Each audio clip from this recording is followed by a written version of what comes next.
Hello, and welcome to the Dr. Maria Show. Well, happy St. Patrick's Day. You may be surprised to know that St. Patrick was not Irish. He was born in a place, so this is before there was a Scotland, an England, a Wales. It was Rome. So he's actually a Welshman, in where today we would say is Wales. And he was born there. And as a young man, he was taken into slavery. I think he was about 16. And he was taken to Ireland to tend sheep. And he had a rough time. It was a rough way to live. And he escaped. But he wrote about Ireland. And he had a dream that he was to go to Ireland and convert the pagans to Catholicism. And that's how he ended up back in Ireland, but a rough start in Ireland. But actually, the first parade, the first people to celebrate St. Patrick's Day was Americans. And it was before we were America, but it was in 1601 in St. Augustine, Florida. And today we have about 35 million people who claim Irish ancestry. And just think, there's 5.3 million people today in Ireland. So more people left Ireland than are staying in Ireland. And a lot of that was due to the potato family back in the 1800s and other times where they were living in gross poverty. But we consider Ireland a friend, and we love celebrating St. Patrick's Day. And one of my favorite presidents, Ronald Reagan, who had quite a sense of humor, had this to say back in 1987. It's an honor and a pleasure for me to be here with you sharing the spirit and the festivities of St. Patrick's Day. The blessed St. Patrick, we are told, died on this day in the year of our Lord, 461. And leave it to the Irish to be carrying on a wake for 1,500 years.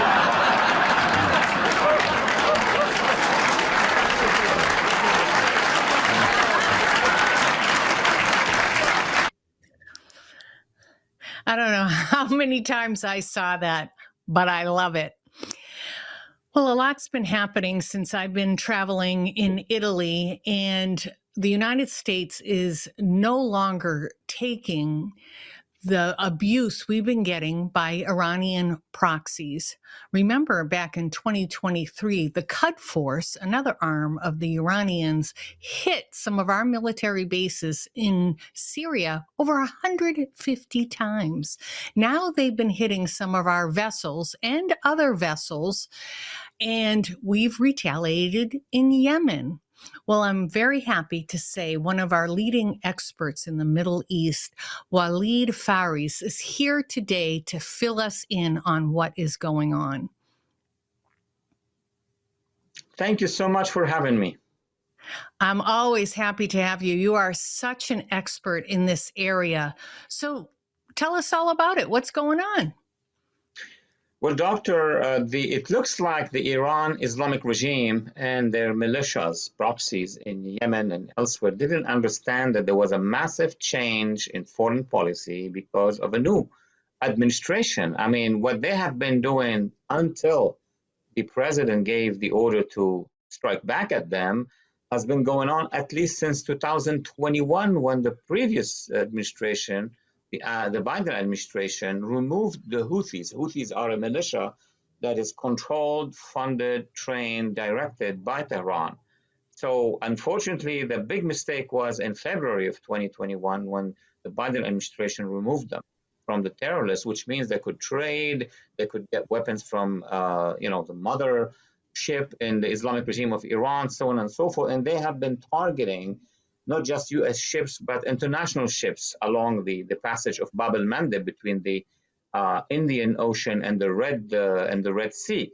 But at one point recently, those Houthis started to strike against or shoot against our U.S. Navy ships, and that didn't go well with the president. And order was given, and now reactions are to take out these ballistic missiles. And let me add one thing. Those missiles were also fired against Israel during the war since October 7th. So now it looks like we are going to have a different situation in the Red Sea. Hmm. Waleed, why do you think the Biden administration took the Houthis off of the terrorist watch list? Doctor, because was a part of a much bigger deal, the so-called Iran deal, the JCPOA. But in fact, it was a transaction. We all recall that in 2015, former President Obama at the time had signed an agreement with that regime, of course, with European partners in Russia and China, granting the Khomeinists or the mullahs who rule Iran $150 billion. Yes, it is Iranian frozen money since 1979, but it was given to the oppressive regime, not to the free people of Iran. And that money had a lot of brokers working in it with it, billions of dollars. They created lobbies. Among those lobbies here in Washington, of course in Brussels, they put so much pressure both on Europe, but mostly on the first Obama, then Biden administration, not to resist any expansion of that regime. So during the 4 years of President Trump, the regime was not able to expand. You just mentioned the Quds Force in the introduction, how the commander of the Quds Force was eliminated and many other actions. But for the last 4 years, before January the 20th, it was a Biden policy of submission, basically, to the will of that regime. Now it has changed yesterday. It's also called an appeasement policy. Like maybe if we give them what they want, they won't attack, which has never worked. Now let's watch what I'm still calling him Senator Marco Rubio, our U.S. Secretary of State, Marco Rubio, had to say.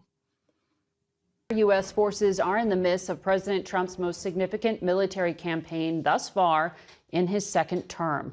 Let's get straight to it this morning with Secretary of State Marco Rubio, who joins us from Miami, Florida. Mr. Secretary, for our audience, just to explain, this Red Sea area is a really important transit point for global shipping. The Houthis out of Yemen have been disrupting transit there for some time. President Trump cited these concerns when he announced the strikes. I'm wondering, how long will this campaign last, and will it involve ground forces? Well, first of all, the problem here is that this is a very important shipping lane, and in the last year and a half, the last 18 months, the Houthis have struck or attacked 174 naval vessels of the United States, attacking the U.S. Navy directly 174 times. And 145 times they've attacked commercial shipping. So we basically have a band of pirates, with guided precision anti-ship weaponry, and exacting a toll system in one of the most important shipping lanes in the world. That's just not sustainable. We are not going to have these people controlling which ships can go through and which ones cannot. And so your question is, how long will this go on? It will go on until they no longer have the capability to do that. Well, what does U.S. intelligence tell us at this point? Because the U.S. had been conducting strikes for some time, but has not stopped the Houthis. So what's going to be different right now? Do you have more fidelity in the intelligence that would make this more successful? Well, those strikes were retaliation strikes. So they launched one missile, we hit the missile launcher, or we sent something to do it. This is not a message. This is not a one-off. This is an effort to deny them the ability to continue to constrict and control shipping. And it's just not going to happen. We're not going to have these guys, these people with weapons, able to tell us where our ships can go, where the ships of all the world can go, by the way. It's not just the U.S. We're doing the world a favor. Yeah. We're doing the entire world a favor by getting rid of these guys and their ability to strike global shipping. That's the mission here, and it will continue until that's carried out. That never happened before. The Biden administration didn't do that. All the Biden administration would do is they would respond to an attack. These guys would launch one rocket, we'd hit the rocket launcher.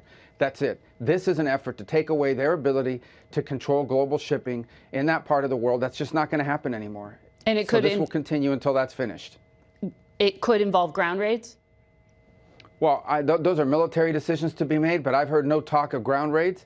I don't think there's a necessity for it right now. I can tell you that as of last night, some of the key people involved in those missile launches are no longer with us. And I can tell you that some of the facilities that they used are no longer existing. And that will continue. Look, it's bottom line, easy way to understand it, okay? These guys are able to control what ships can go through there. They've attacked the U.S. Navy 174 times. They've attacked the United States Navy. We're not going to have people sitting around with the missiles attacking the U.S. Navy. It's not going to happen, not under President Trump.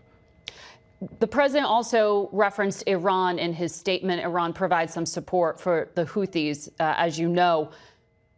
Put this in context for me, because U.S. intelligence has been suggesting for some time that Israel has the desire and intent to conduct an attack on Iran's developing nuclear program in the coming months. President Trump has extended an offer for negotiations.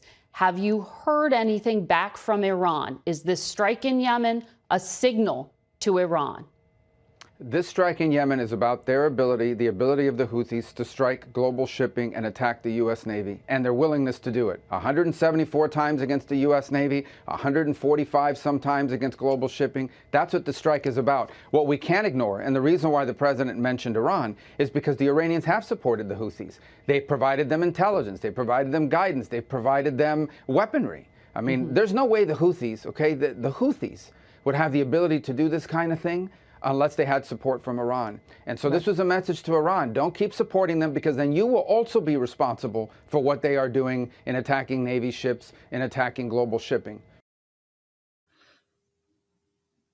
I know it was a bit of a long clip, but our Secretary of State couldn't be more clear, as well as President Trump. And it's exactly what you said, Waleed. There has been a change in leadership, and we're not going to take it anymore.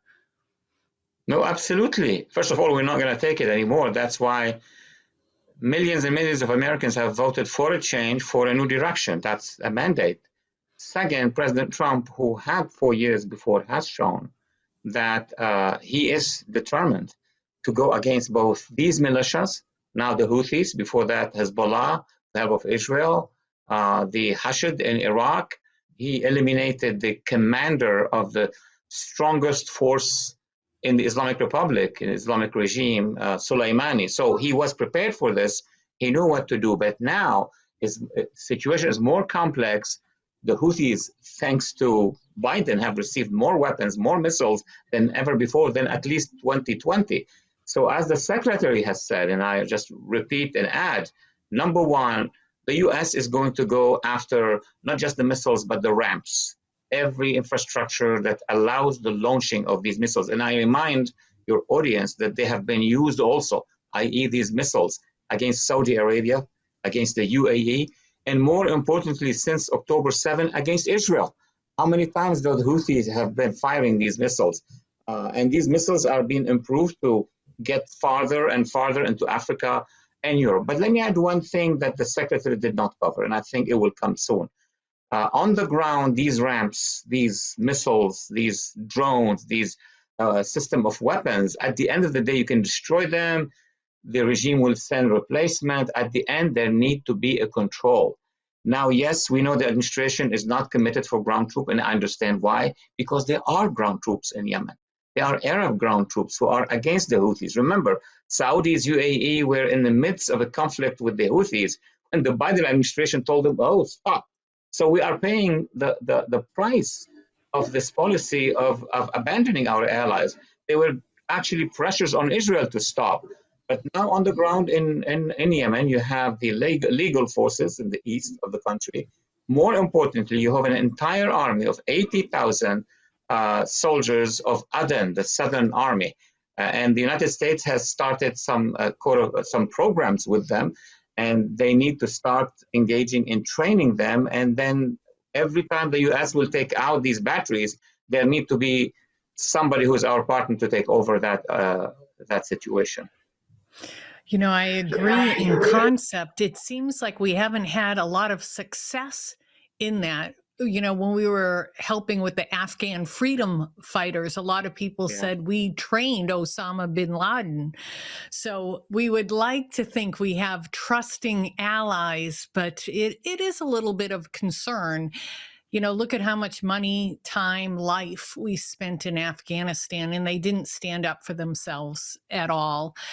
But President Trump has got a lot going on, obviously, because of all the havoc that was laid upon us in the last 4 years, the border crisis, this appeasement policies with the most violent terrorist known to man, but he also took time to do a strike against an ISIS leader.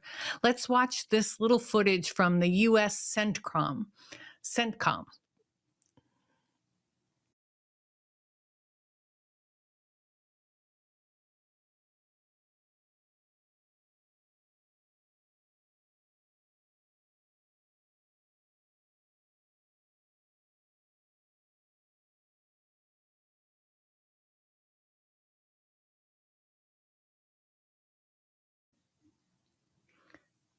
You know, what it means to me, Waleed, is that all along we've had good intelligence, but we had a lack of leadership to enact upon that intelligence. No, absolutely. The best intelligence in the world. And I've lectured enough and conducted seminars with the almost entire intelligence community is the US intelligence service. It's known worldwide. So when that information comes to the White House or to the State Department or DOD, it's really the level of awareness that those leaders, not the last administration, not the Obama administration, they got the same information, but the decision was different. Let me make quick 2 points. Point number one, it depends on what is the plan? If we are bound to an Iran deal that is providing money to that regime, but also to a lot of those brokers who are putting pressure on us, who are in fact the Iran lobby here or the Muslim Brotherhood lobby here, we lose. We could have the best intelligence in the world. We could have the best military in the world. But if the direction of policy is wrong, we will lose. That's well known. Second, in terms of allies, you mentioned earlier that we'll have to be careful about allies. Yes. I mean, wasn't it not the Obama administration that supported the Muslim Brotherhood in Syria, supported them in Egypt? We transferred billions and billions of dollars worth of weapons to the Taliban. That's what I'm talking about. But when we help Israel, for example, we know these are reliable allies, and look what have been doing on the ground, including defeating Hamas 80%, defeating Hezbollah 51%, and more, and even on a smaller scale and a wider scale in the sense of the Middle East, the Kurds have been faithful and fighting with us. So the problem of the previous administrations, Biden and Obama, they chose the wrong people, they armed the wrong people, and they send them cash. This is what we need to change. Now we have the confidence that the United States can do it, and the U.S. should and can select the allies that they vet, the allies that they trust. You know, Waleed, you've always had your finger on the pulse of the Middle East. On your X account, you've been posting as well, and you posted this. And you had, sorry, we can't see it, but you had a lot of information in that post. Can you explain what you were trying to relay to the people? Oh, absolutely. I mean, this map shows that eventually Lebanon, this is the map of Lebanon, north of Israel, that they are going to be facing two threats in the Middle East. One threat are the jihadists, and now they're coming from Syria. Those in charge in Damascus were Nusra, were Al-Qaeda, but at the same time, we have Hezbollah still in Lebanon. And now what happened yesterday is that both the jihadists of al-Nusra and Hezbollah are deploying in the Bekaa Valley north of Israel. And I've been singing that song for so many years. We need to have a free area in Lebanon. And I demonstrated with that line around Mount Lebanon, which is an ally of the West, an ally of the United States and of Israel, where that defense should be. Thank you for sharing this with the public, because viewers and writers and people who post do not have always the little details about what's going on the ground. Right. And I found it fascinating, and I love the concept. I hope the State Department is watching here, or maybe even President Trump. Yes, I'd love if he used to watch, my interventions on Fox News at the time, and then later on Newsmax. And he told me when I met him last year in Mar-a-Lago, he said, I watched you on TV. Excellent. What else do you have to let us know here? what is very important now are the priorities in national security and foreign policy of this administration. We need to be aware that we were saved during the elections last November, because it could have been going in a different direction, much worse than what we've seen over the past 4 years. But the priorities are so difficult. I mean, when I was asked, I am a foreign policy advisor, national security expert, but the priority is the southern border. And people in the Middle East will tell me, Dr. Ferris, I mean, we have all these problems here, and you are telling the Americans, my country, to take care of the border. I said, yes, because if that border collapsed, there will be no national security mechanism anymore in the United States. I'm so glad that the administration is doing it, is securing us. Once we have that secured, second, as the president is doing, is to reorganize our armed forces, our defense. We have a great Secretary of Defense, Peter Hegseth, with whom I've worked for 10 years at Fox News. We have a great national security advisor, Michael Waltz. We have also counterterrorism coordinator, Seb Gorka, who's a great intellectual in that field, and on and on and on. This is a very good group, and everybody realized that this group is now taking the defense of America and also our policies overseas very seriously. And I still say that after the border, peace in Ukraine is important. It's just because it's peace. It's because it's too dangerous. It's consuming a lot of military equipment, and people are dying, as the president has said, and I'm happy.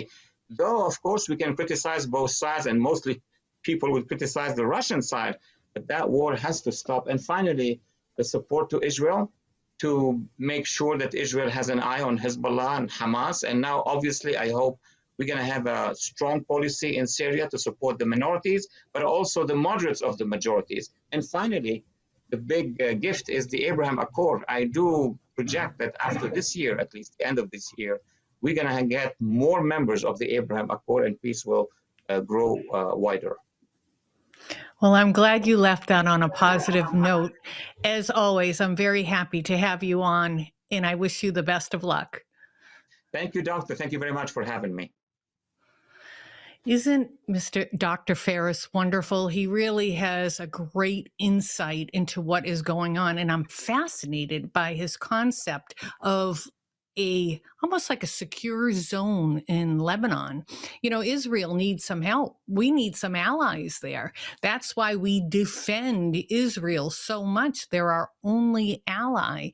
They didn't deserve October 7th, not at all. And I don't want anyone to ever forget the horror that was bestowed upon the Israeli people.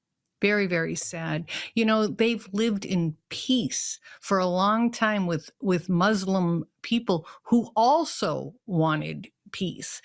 But these fractions of terrorists, you cannot reason with them, because their whole mindset is unreasonable. Their hatred of Israel and the United States, it's unreasonable. So I'm glad that Dr. Ferris does believe that the Abraham Accords will expand. And I think he's right. I think we have a lot of hope. Obviously, even with the economy, we're going to have pain before it gets better. But we have seen a 47% decrease in the price of eggs. But yet that's not talked about, because the Democrats and the far left media want to push and continue to lie to the American people about these things. But where we're going is the right thing, and it's to secure the United States and everything we love and honor, our liberties, our freedoms. And you attack a U.S. naval ship, you're barking up the wrong tree, buddy. Well, I know Elon Musk has taken some criticism from the radical left about Doge. I see nothing wrong in finding wasteful spending to help us, the taxpayer. And it's really important what he is doing. And he also came through for those astronauts who have been stuck in space. Believe me, I pray for those two astronauts all the time. They only meant to go for a few weeks and they've been up there 9 months. For whatever reason, the Biden administration failed to address them being abandoned in space. Even Elon Musk tried to talk to the Biden administration about helping, and they would not do it. I'm not really sure why. I have no theories on that. But let's watch this video of the launch at the International Space Station. Waiting to watch Crew 10 take off today.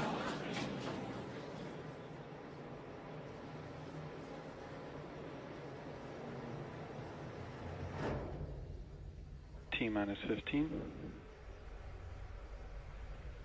T-minus 10. 8, 7, 6, 5, 4, 3, 2, 1. Ignition and liftoff. Go SpaceX, go NASA Crew 10.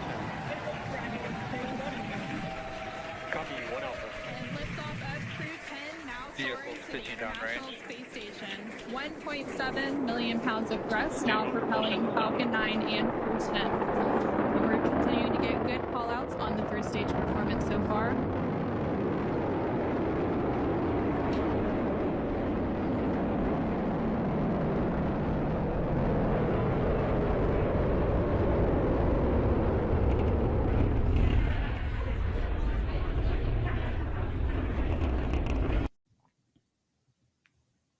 You know, I still can't believe that we leave our own atmosphere. I just really have a lot of respect for astronauts to be able to do that, go to the unknown. And there could be accidents in space. Let's face it, we've seen accidents. So it takes a lot of guts to be able to do this.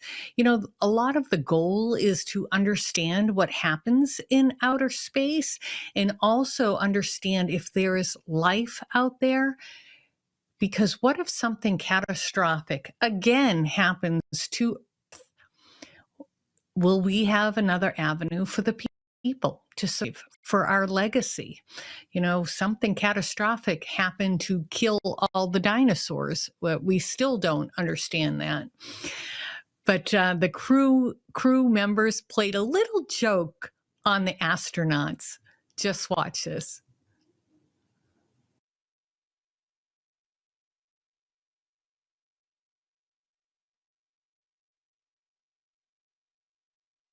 Let's go through food consumption. We went through all our supplies for the day 1. So bags 301, 302, 303, 304 are empty. I copy. 301 through 304 are all empty. FM. So the crew members, who are astronauts as well, bringing food to those stranded astronauts and put on an alien mask just to make it a little light. But they're expected home, I believe, tomorrow to start heading this way, or they land tomorrow. I'm not quite sure. But obviously, I'll be holding my breath and hope to God they make it home very safely. I'm going to take a short break and we'll be back with you shortly.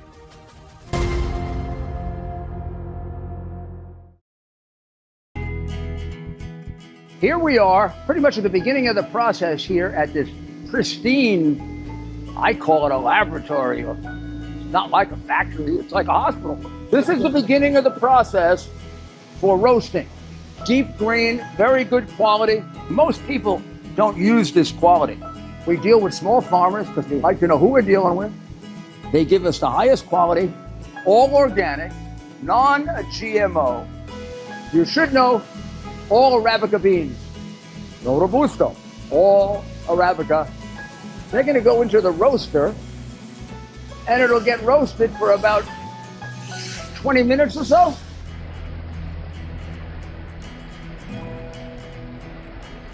Oh my goodness, look at these. My goodness.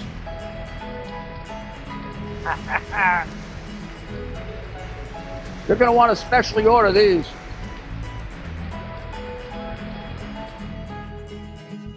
This is what goes into Rudy's coffee. Are you looking for monthly income without the risk of stocks? Here's something you won't hear on CNBC. There's actually a unique way to collect royalties directly from America's most productive oil fields. No exploring, drilling, or operational headaches. You simply collect checks month after month. The best part? You can get started with just $25 through any brokerage account. The Oxford Club's chief income strategist, Mark Lichtenfeld, breaks down what he believes is the #1 oil royalty play for 2025. Visit mariaoilboom.com now to learn more. That's right, mariaoilboom.com. Stop buying oil stocks and start collecting oil royalty checks instead. Are you ready to move easily and independently without pain or stiffness holding you back? That's where Native Path Collagen comes in. Native Path Collagen was designed with the highest quality ingredients that are scientifically backed to ease joint pain, strengthen bones, boost mobility, and so much more. And unlike other collagen products, it's made with the best 2 types of collagen fibers. These 2 specific fibers make up 90% of the collagen in your body. With Native Path Collagen, strengthening your bones, joints, and overall health, it's as easy as 1 scoop a day. And the best part, Native Path offers amazing bundle deals. And with their 365-day money-back guarantee, there's no risk to trying it today. Visit getnativepath.com/Lindell and start your transformation today. I'm going to fill this box here and I'm going to try to replicate the indoor environment that most people face anywhere in the world today. The more energy efficient that we become, the more airtight that we make our houses, the more toxic it is for our environment. Our technology is vibrating the air at a rate of speed.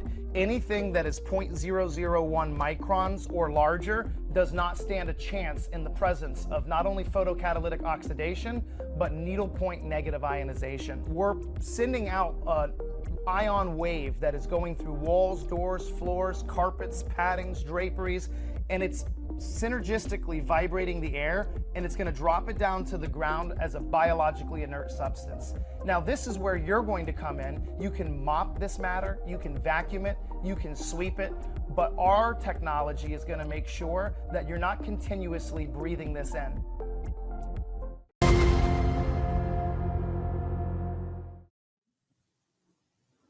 Welcome back to the show. President Trump appointed himself chairman of the board of the Kennedy Center, and he visited today. I wondered too why it was so important for him to name himself to the Kennedy Center of Arts. And he mentioned it today. He said that a lot of mismanagement of money, of building, even building, that they built some rooms underneath, no light, no windows.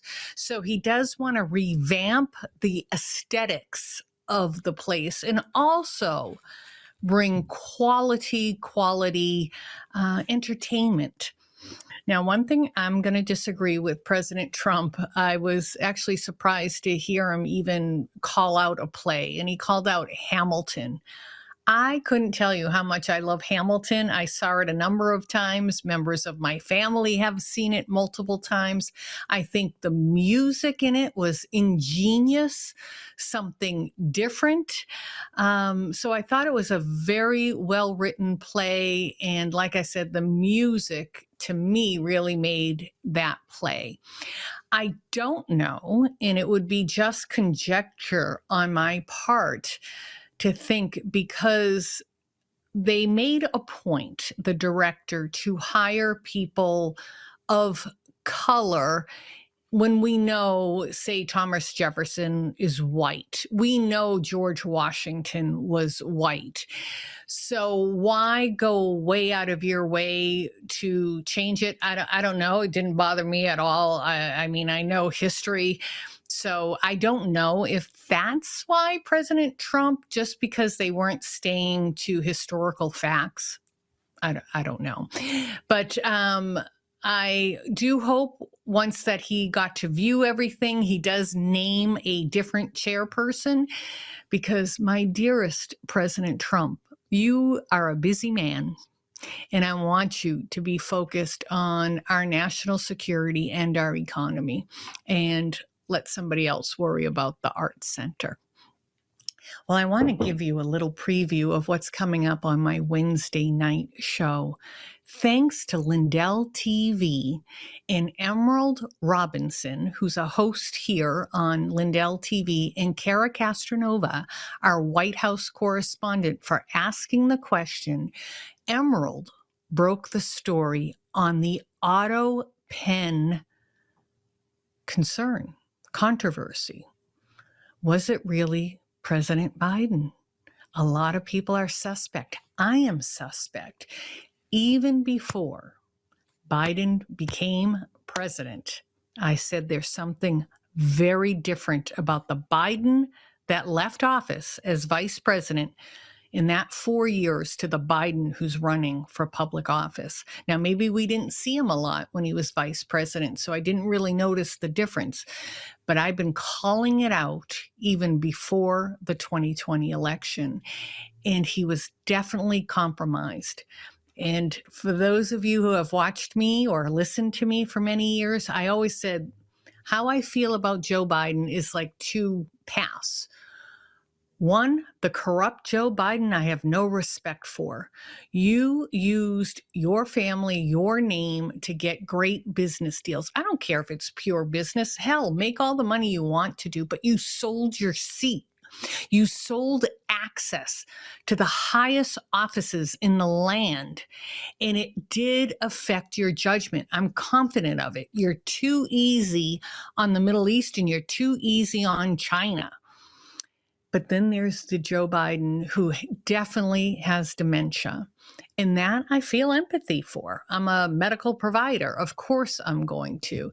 So his lack of action because of dementia, I have empathy for. But shame on you, all you people who worked beside him, alongside him, covered up for him.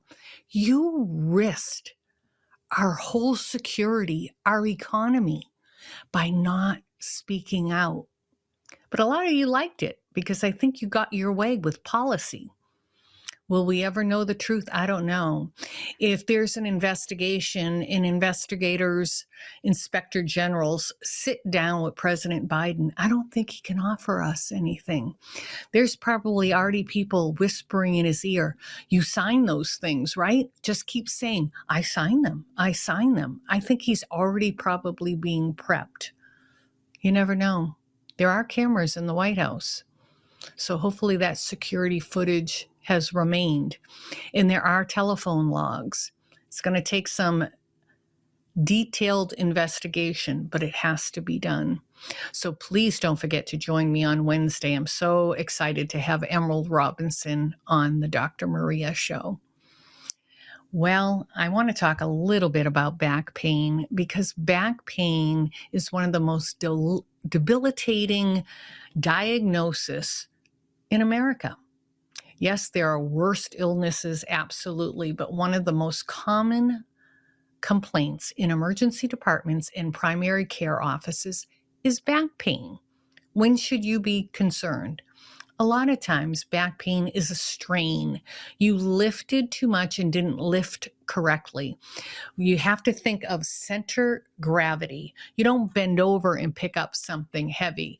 You get your feet a little bit apart, shoulder width, bend at the waist, your hips come down like you were going to sit. Always think about that. Oh, I want to sit on a chair. And then try to get your center of gravity as low as you can and lift that object up using your leg muscles.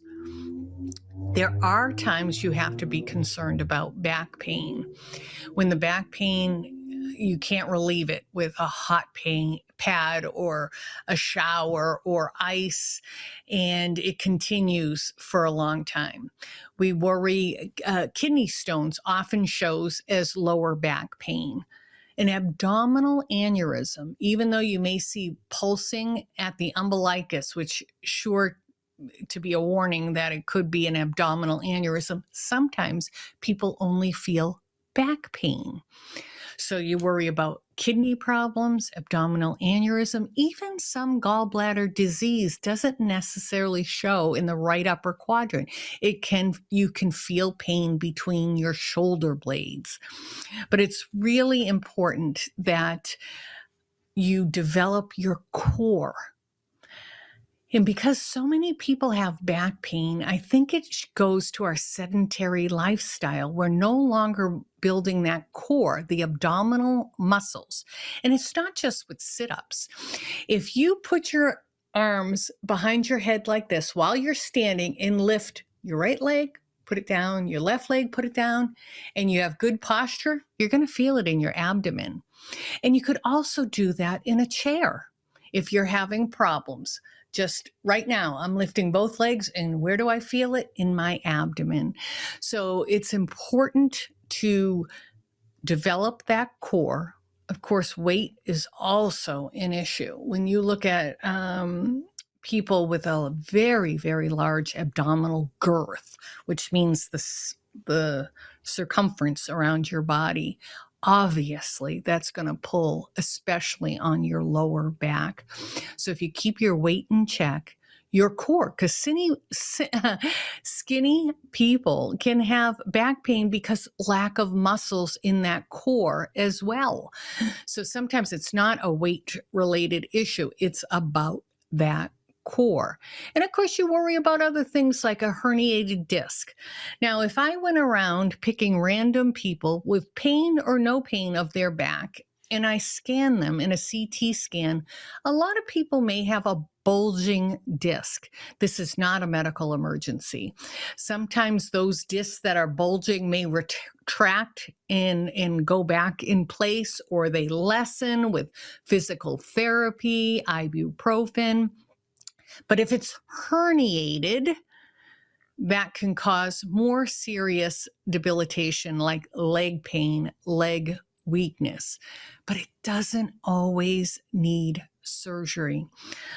In my experience over 30 years, one of the most, I don't want to say controversial, but one of the surgeries that has iffy results is back surgery.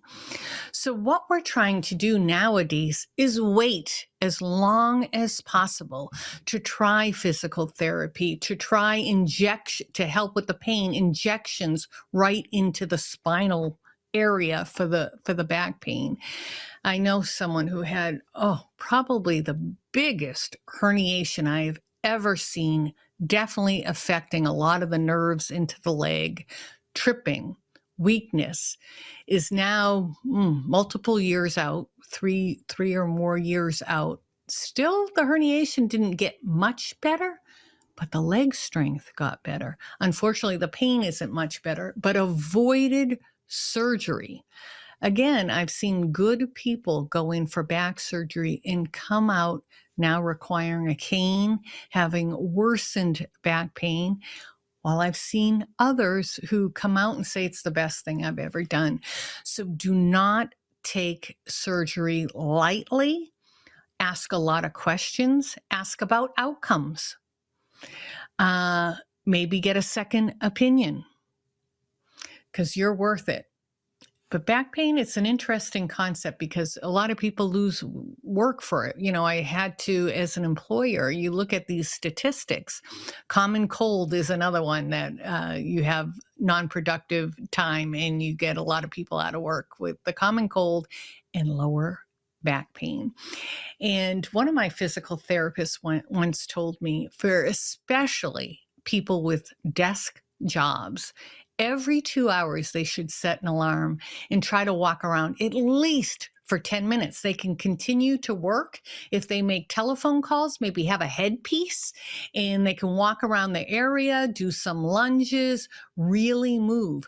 Not only does it improve overall circulation, it improves digestion and gut health, where we've discussed gut health quite a bit on my show. But overall, it's good to get up. And I know it's hard. Believe me, sometimes I find myself sitting for hours working on different projects, and I'm like, dear Lord, I haven't gotten up in a while. But you got to kind of force yourself. And nowadays, we all have these crazy smartphones. Set alarms. I even try to do that, educating and mentoring people who are working in busy atmospheres and may forget frequently, to use these as tickler files to set alarms. If you're hired to do social media and you want to post on your client's social media every 3 years, set the alarm. But back to the back pain. Hopefully some of these tips have helped. Also, just jumping back, if you have an acute injury, so something that happens, and you feel it and you know you strained your back, try ice first, because you want to ward off that inflammation. After you use ice on and off for 20 minutes, because you can get an ice burn, usually we say after about 24 hours of using ice, then heating pad to bring blood to that area for the healing process. Now, that's not written in stone. I've seen people do both in different sequences, and it has worked for them. But we do worry about inflammation. So ice is the first step upon immediate injury. Well, what else is going on in our country? Can we celebrate some things? Because it has been a worrisome time. We see the Democrats protesting almost every day like the world is falling apart. And I really, really want people to listen to what Caroline Leavitt is saying. Listen directly from the president. He is probably one of the most transparent presidents. When people say to me, oh God, why did he say that now? Wouldn't you rather have an authentic president than one who can articulate very beautifully, but it's just to fool you when in the background they're doing something else? You know, I do like our presidents to act presidential, but I also like the authentic aspect of President Trump and what he's bringing to the table. I have a lot of hope for our future. It's going to take a lot of work. Let's face it. We're a couple months into his presidency, and he's done such remarkable things already. I do worry about the courts. I once brought up on our show how Chuck Schumer, who was able to really, he's got his finger on the pulse of politics. Believe me, this guy's been deep in it for many, many decades.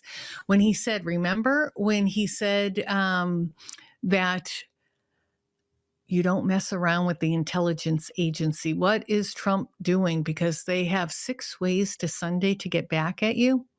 He predicted that right. We saw the worst lawfare ever against many, many people.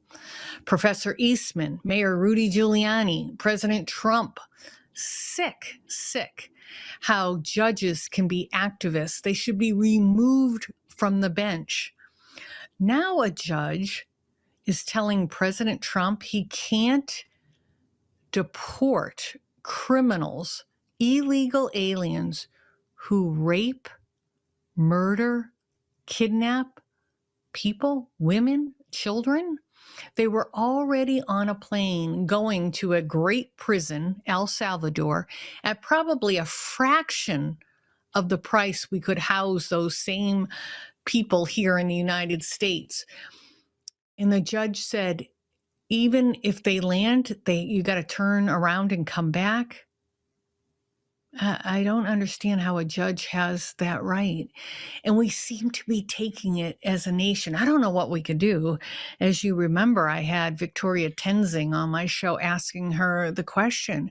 We've seen DAs almost break the law, right? They say, Alvin Bragg, he came into office saying, I'm not going to prosecute this or prosecute that. I'm not going to do this. So they break their own laws, don't follow their own laws. Soros funded a lot of them. And now we see these crazy activist judges. And Chuck Schumer predicted that. Even before President Trump's second inauguration, Chuck Schumer made the comment, we got the courts, baby. I added the baby, but it was almost like that, flippant. We got the courts. And he's right. I want to have trust in our agencies again. I lost it. As you know, I lost it with the CDC lying to the American people. Our government totally worked against the people. But the last one I thought might be just was the Justice Department and the court systems. Our way, even in its purest, is better than most countries, but it's not perfect. But the way it's going now is sick. And we have to find legal ways to remove activist judges from the bench. I know in some states they're appointed, or they say they run for election, like in New York. But yet, no, it's very weird. The boroughs all have their own president, and they can put up judges for election, but they're putting up only Democrat activist judges. So is that really an election? Where's a conservative judge? And by the way, should there be a conservative and a liberal judge? No. Judges should be blind and follow the law.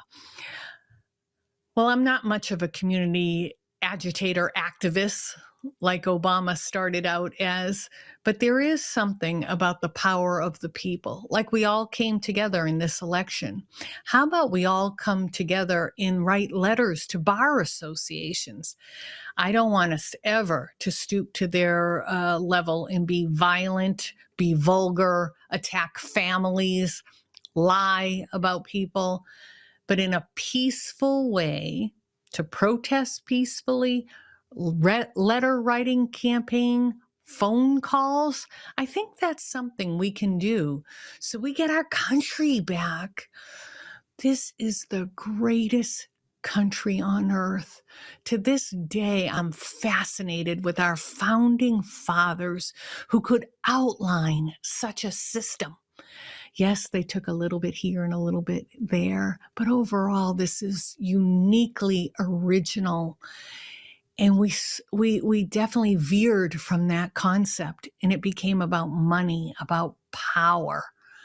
When we look at some of our Congress people and senators who make $140,000, I think now it's $170,000 a year, and their spouse is a stay-at-home spouse or not making a lot of money, and their net worth is now $20 million, doesn't smell right, doesn't pass the litmus test. And we should demand investigation, but we should do our part too and start getting on that horn and start making it a little uncomfortable for people who take advantage of the citizens. Just remember, we have midterm elections coming up, and you have to already start working on that. We have to assure we get Republican majority in the House and in the Senate. And that's up to us. As much as you can, get out there, get people to start registering Republican, Independent, Libertarian. The Democrat Party is imploding. Thank the Lord. When, as a party, you spew hate, lie, you use the government DOJ to go after your foes, that's not America. So I hope the good people of the Democrat Party leave or start a new party. I don't care if you join the Republican Party, Independent Party, I don't care. But get rid of that Democrat Party. Walk away from it. Well, thank you for joining me. I thank Dr. Ferris for his great insight. And don't forget, on Wednesday, right here on the Dr. Maria Show, Emerald Robinson, and we'll be talking about the auto pen. I don't know what to call it, but it's bad. Good night.